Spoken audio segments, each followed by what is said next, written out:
Hello and welcome back to Glen Ives Craft Design. My name is Chastity Ives, here bringing you another video, but this time we're not making cards, I'm making magnets. I originally purchased this Frankenstein die cut from Simon Says Stamp, I think a few weeks ago because they had it on sale. And I was like, oh, okay, well, it's in my price point, might as well get it.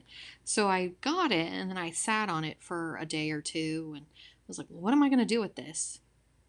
And I was like, you know what, I'm just going to do the die cuts, and I'm going to play around with texture on the paper because I wanted to give the illusion of a robot or I was going for the look of the image that is on the die cut package that you receive.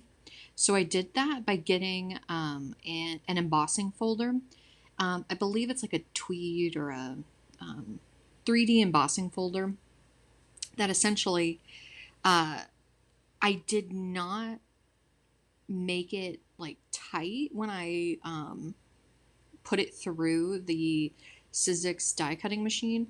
I wanted it loose because I didn't want the embossing to be too deep.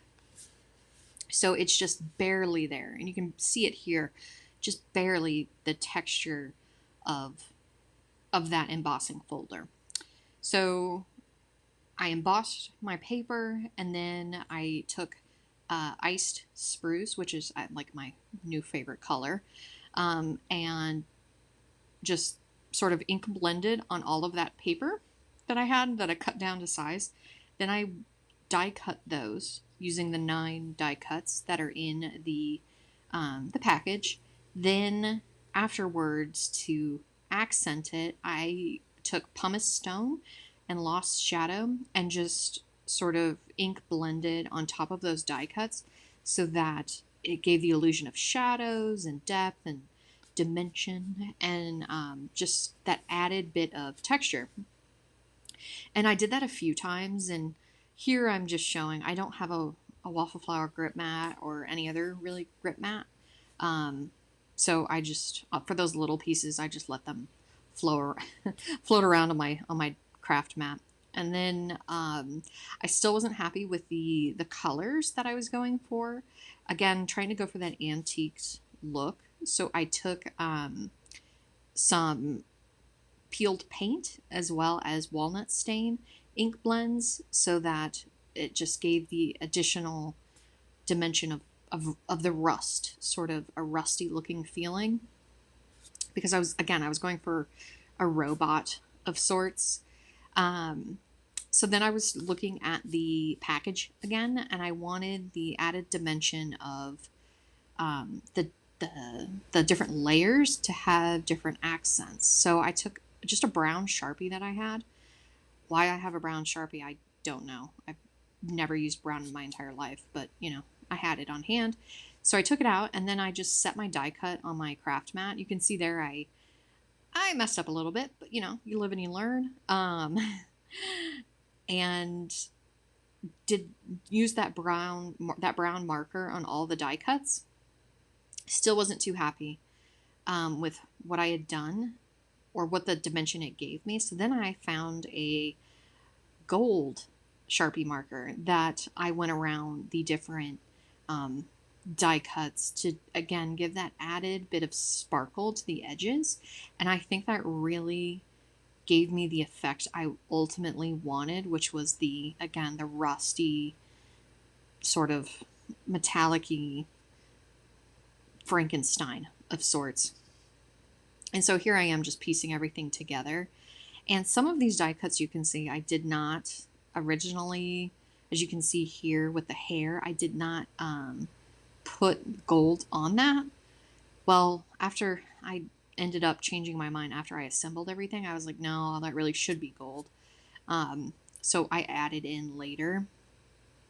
But it was just this, I thought was too cute. So I folded the nose a little bit. So then that way it's a three-dimensional sort of nose. So then that way my if you were to look at this head on, you could see that, his nose is a little protruding off the paper. It's not just flat. You could also do that to the cheekbones, but I did not do that. I might do it next time. And to, again, just stay on theme or on color with like the eyeballs, I just took, again, Lost Shadow and Pumice Stone and just ink blended the iris on there. And essentially, I assembled most of it, most of his face, before I adhered it to the base, because I wasn't quite sure how to assemble it all together. And so the last bit that I added was the hair there, as well as the eyeball, the left eyeball. Got those in place, and then here is where I decided, okay, instead of just die cutting a gold piece of paper and wasting a smidge of gold paper, I just took my gold pen and just colored in that little tooth to make it gold. And I did actually drop it while it was still wet, but it's fine.